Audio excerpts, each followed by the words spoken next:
here at Enterbridge, one of our specialties is robotic process automation, and we work closely with healthcare clients, a lot of times specifically in the revenue cycle space. But I guess based on your observations, how do you see like our expertise aligning with rev cycle management, and where do you see opportunities for automation to really like thrive within the rev cycle space? Yep. So one of the things I do constantly hear at various webinars and institutes is around automation being very helpful when it comes to getting rid of non-revenue generating work. So within any job, there's a job that drives revenue, and then there's the administrative work. And the administrative work can be a bit time consuming. So automation there's definitely a drive for specifically for RPA in that space.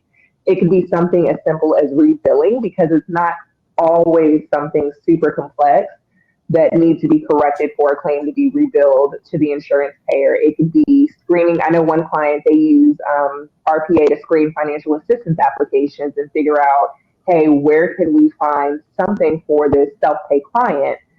Because again, going back to what I said about the expenses that fall on individuals, self-pay bills are not cheap. I've seen some for myself personally, and I'm pretty sure my jaw hit the floor. So being able to have an automated feature to screen, like to go through various websites and figure out how can we get this person financial assistance so that they're not forced to bear the brunt of the entire bill. And as a provider, we can also impact our bottom line. And then I even witnessed a case study where they were using RPA to submit the initial prior authorization.